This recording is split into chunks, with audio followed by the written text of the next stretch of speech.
We've got a lot to cover because Season 22 of Apex is going to be a huge season, like one of the biggest seasons in a long time. So I've tried to compile the most important balance changes to give you the patch notes early. First of all, aim assist is getting nerfed by around 25%, which means it's going from 0.4 to 0.3. The thing is, this only applies to PC crossplay lobbies. So purely console lobbies will be completely unaffected by the aim assist nerf. This is going to be a PC only thing. And the devs are literally saying they've done this because there is a competitive advantage through choice of input in Apex right now. Next, we're actually getting some pretty big loot bin changes to the game. First of all, Respawn are adding gold loot bins, which contain better than normal loot for loot bins. Gold loot bins will have a brand new appearance, and also every single match on the map, there's going to be one mythic bin. Only one, and the mythic bin looks like this. It's shiny and it's red, you won't miss it. Mythic bins contain evo points, gold weapons, and maybe, if you're lucky, care package weapons, which is absolutely huge because you could basically get a Kraber off drop. The downside is, mythic bins apparently take longer to open and are marked on the map at some point. Another absolutely huge change, which is going to change Apex massively, is that halfway through the match, all loot bins will close and reset their loot inside, meaning if a point of interest is looted at the start of the game, halfway through the game you can loot it all again, which is just big. You can see from these patch notes, Respawn are trying to stop the flow of the game slowing down, and you're only going to see this more the more I talk. On top of this, a small loot change is death box layouts have been rearranged as well. For the legend changes, we haven't got the exact patch notes yet, so for now we kind of have to go with what we know. First of all, Crypto is getting a new perk that allows him to go invisible when he's in his drone. Seriously, Crypto may make a big comeback because of this. Also, Rampart, Watson, Vantage, and Crypto are getting some balancing tweaks. Controller Legends will gain an extra 25 shield when inside the zone, and for Recon Legends, survey beacons have been changed and the spawn rate has been upped. Also, Threat Vision has been given to all Recon Legends, which is kind of similar to Bloodhound's All. I think this image shows it. To be honest though, every Legend is getting some form of Threat Vision because Battle Sense has been added to every single mode in Apex. This is a permanent addition now, which allows you to see enemy health bars when close, which was demonstrated in the trailer, and highlights enemies at really close range. We could kind of see Respawn laying the foundation of these changes back in the Double Take event where they revealed that anybody in Bangalore's smoke would be highlighted. By the way, currently the health bar system does allow you to see enemies through Caustic's gas, which is probably not intended. No worries though if you think the health bar's visual clutter, because it can be turned on and off, although I still think people are always going to have it on because it's literally priceless to see what health your enemies are at. Also, this makes Seer that bit more useless. Also, for the weapon changes this season, they are absolutely huge. Mozambique and P20 are getting Akimbo, and basically any attachment you get on one gun will appear on the second gun.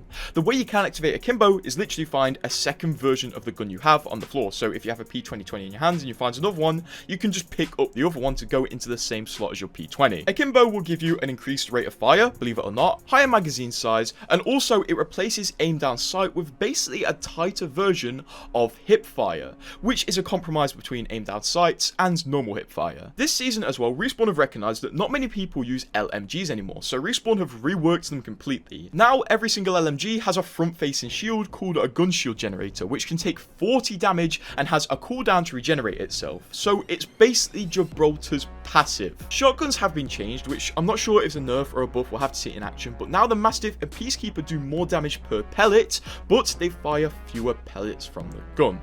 Also, the Havoc has had a second nerf. The hipfire has been nerfed now. The Hemlock has also seen a nerf, going from 20 damage to 19 damage, and also an increased time between bursts. Also decreased mag sizes. I don't know why they went so hard on the Hemlock.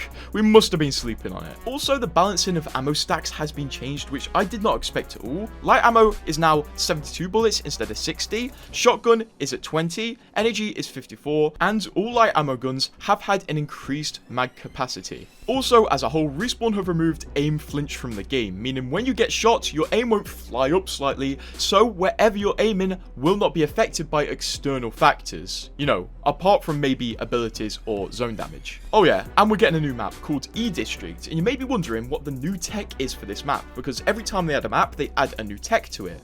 And the map is going to have a new tech called a gravity launcher, which is basically a gravity cannon, but vertical. And believe it or not, grav launchers were actually in Apex Mobile China from launch, so maybe Apex copied this from Apex Mobile China. That's pretty funny. Also, it seems we're going to get a new permanent mode in Apex called Revival. Respawn said they are considering adding this as a permanent mode, and it's basically trios, but with no respawn beacons or banners, because if you have at least one player on your squad, the rest of the squad will spawn in if dead after a timer, and this will go on until round 4 of the game when Revival gets disabled. So basically, this is a mode where you could literally be revived 10 times simply by having one person ransomware.